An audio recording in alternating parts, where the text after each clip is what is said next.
ఈరోజు కేసీఆర్ గారి ఆధ్వర్యంలో ఇక్కడ జీవన్ రెడ్డి గారు బీఆర్ఎస్ పార్టీలోకి జాయిన్ అవుతా ఉన్నారు. సో మరి ఎట్లా ఉంటుంది అనుకుంటున్నారు జగిత్యాలలో రాబోయే రోజులలో? కారు సారు సర్కారు అనే నినాదంతో గౌరవనీయులు కేసీఆర్ మాజీ ముఖ్యమంత్రి గారు తెలంగాణ ఉద్యమ నేత, తెలంగాణ ఉద్యమ గడ్డ మా జగిత్యాల జిల్లా. మా జగిత్యాల జిల్లా ఉమ్మడి కరీంనగర్ జిల్లాలో ఉన్నటువంటి మా చుట్టుపక్కల నియోజకవర్గాలతో ఒక ఉద్యమం ఏర్పడి ఈరోజు తెలంగాణ సాధించడం. దానికి ముఖ్య కారణం గౌరవ ముఖ్యమంత్రి కేసీఆర్ గారు. వారి ఆలోచన విధానం బాగుందని చెప్పేసి రాష్ట్ర గౌరవనీయులు మాజీ మంత్రి వారి జీవన్ రెడ్డి గారు వస్తే మా జగిత్యాల గడ్డ ఇంకా అభివృద్ధి అయితే మనం తెలియజేస్తున్నాము. వారికి కూడా స్థానికంగా ఇక్కడ ఉన్నటువంటి ప్రజలు, రైతులు, చక్కెర ఫ్యాక్టరీ కానీ ఇక్కడ చుట్టూ మాజీ మంత్రి ఉన్నప్పుడు ఇక్కడ ఉన్నటువంటి బైపాస్ రోడ్లు కూడా చాలా చేశాడు. ఇక్కడ మినీ స్టేడియం అయితేనేమి, హాస్పిటల్ అయితేనేమి మంచి ఇచ్చాడు. ఏలాంటి పని ఉన్న 100% ఇంటికి పోతాడు, మాట్లాడితే పరామర్శ చేసుకుంటాడు. కాబట్టి మనసున్న మహారాజు మా కేసీఆర్లో మా ఇక్కడ స్థానికంగా జీవన్ రెడ్డి గారు మనసున్న మహారాజే.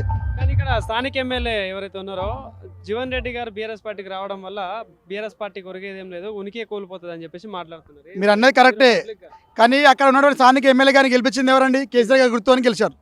ఇప్పుడు రాబోయే కాలంలో కూడా కేసీఆర్ కోరుకుంటారు. జనాలు ఏమనుకుంటారు? పల్లెలే పట్టపరైతులు అంటారు మనం, అవునా కదా? పల్లెలే పట్టపర అలాంటిది పల్లెల నుంచి వచ్చిన గాలిది కారు సారు సగం నినాదం. ఆ నినాదంతో జీవన్ రెడ్డి గారు మన గౌరవ ముఖ్యమంత్రి కేసీఆర్ గారిని కలిశారు. ఈరోజు ఇప్పుడు కాన్ వేసుకుంటున్నారు. మీ అందరికీ తెలిసిన విషయమే. జగిత్యాల అభివృద్ధి అంటే జగిత్యాల గర్జన పెట్టి మనం ఎలా ఇస్తున్నాం ఇప్పుడు ఇటువంటి పార్టీ. ఇక్కడ స్థానిక ఉన్నటువంటి మా నియోజకవర్గం జగిత్యాల జిల్లాలో 4 ఎమ్మెల్యే సీట్లు ఉండే. 4 ఎమ్మెల్యే సీట్లు రాబోయే కాలంలో 100% కారు గుర్తు గెలుతా అని చెప్పేసి ప్రజలు, రైతులు, ఇక్కడ మహిళా సంఘాల నేతలు అందరూ కోరుకుంటున్నారు. కాబట్టి రాబోయే కాలంలో మాజీ ముఖ్యమంత్రి గారు చేసిన సేవలు, మరి ఇక్కడ ఉన్నటువంటి మాజీ మంత్రి గారు జీవన్ రెడ్డి గారు చేసిన సేవలు గుర్తించి మరొకసారి జగిత్యాల జిల్లాలో 4 ఎమ్మెల్యే సీట్లు సాధించాలని మనస్ఫూర్తి తెలియజేస్తున్నాం. సో అంటే కాంగ్రెస్ ప్రజాపాలన అంటా ఉంది. ఈరోజు మళ్ళీ ఇదే జిల్లాలో ముఖ్యమంత్రి గారి సభ కూడా ఉంది. సో ఎట్లా అనిపిస్తూ ఉంది ప్రభుత్వం పాలన? మీరు అన్నీ కరెక్ట్. 6 గ్యారెంటీలు అన్నారు. 6 గ్యారెంటీలు ఏ గ్యారెంటీ వచ్చిందండి? సిలిండర్ బుడి 5 రూపాయలకి ఇప్పటికి ఇస్తాడు. మళ్ళీ 9 రూపాయలు తీసుకున్నాయి. సిలిండర్ బుడితోని చాలా మంది మహిళలు ఇబ్బంది పడుతున్నారు. ఇప్పుడు ఆన్లైన్ బుక్ అవుతలేదు. 30 రోజులు 40 రోజులు ఆన్లైన్ బుక్ అవుతారు. చాలా మంది ఇబ్బంది పడి ఎవరు చెప్పుకోలేకపోతున్నారు. గోస 200 యూనిట్ కరెంటు ఫ్రీ ఇస్తున్నా అన్న ఒక్క యూనిట్ దాటితే 1012 రూపాయలు కరెంట్ బిల్ వస్తుందండి. ఆ 1012 రూపాయలు కట్టాలని ఎన్ని రోజులు కావాలండి? ఇంత ఇబ్బంది అవుతుందండి ఆ మహిళలకు. అది గుర్తించండి. ఈరోజు మా జగిత్యాల జిల్లాలో 10,000 రేషన్ కార్డు ఇచ్చేసారండి. 10,000 రేషన్ కార్డు ఇచ్చేసారు. ఎందుకు ఇచ్చేసారంటే 6 లక్షల ఐటీ కార్డు 6 లక్షల ఐటీ కట్టద్దండి. గవర్నమెంట్ టాక్స్ కార్డు తప్ప ఆయన ఇల్లు కట్టుకుంటాడు. ఇల్లు కట్టుకుంటే లోన్ తీసుకుంటాడు, బ్యాంక్ లోన్. ఆ బ్యాంక్ ద్వారా మాకు సిబిల్ స్కోర్ పెరగాలని చెప్పేసి లోన్ తీసుకుంటాడు. దానివల్ల మీరు రేషన్ కార్డు ఇచ్చేస్తారా? వాళ్ళు ఉన్నోళ్ళనంటేనా? గుర్తించండి. ప్రజలు ఎవరో బీదస్తులు ఎవరు గుర్తించి మీరు తీసేసేయండి. కానీ చాలా మంది బాధపడుతున్నారు రేషన్ కార్డులు. ఇప్పటికైనా ఆ 10,000 రేషన్ కార్డులు ఎవరైతే ఉన్నారో వాళ్ళని తీసేయకండి. కానీ ఇంకోటి 10 ఏళ్ళు ముఖ్యమంత్రి నేను రేవంత్ రెడ్డి చెప్పుకుంటా ఉన్నాను. ఎట్లుంటుంది రాబోయే ఎన్నికలలో? అది ఆయన చెప్పుకోవడం ఆయన గర్వకారమైన అనుకుంటుండేమో, కానీ ప్రజలు చూస్తూ ఉన్నారు. వచ్చే 2 సంవత్సరాల్లో అసలు ఏంది, అసలు కథ ఏంది, కరగనిందని ప్రజలు వాళ్ళకి బుద్ధి చెప్తారని తెలియజేస్తున్నాము.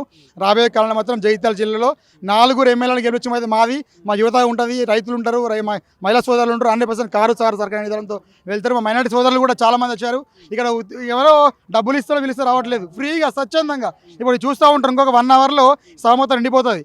ట్రాఫిక్ ఎక్కడెక్కడ ఇబ్బంది చేసే వచ్చే కానీ అధికారులు ఇక్కడ పోలీసులు అందరూ మాకు సహకరిస్తున్నారు.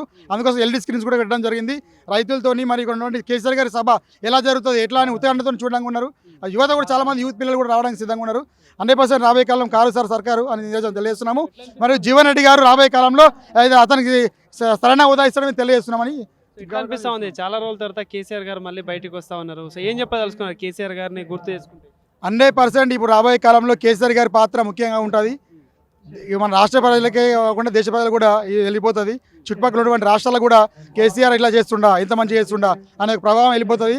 100% రాబోయే ముఖ్యమంత్రి మరోసారి కేసీఆర్ సారు సర్కార్ నినాదంతో ముందుకెళ్తామని తెలియజేస్తున్నాము. Thank you.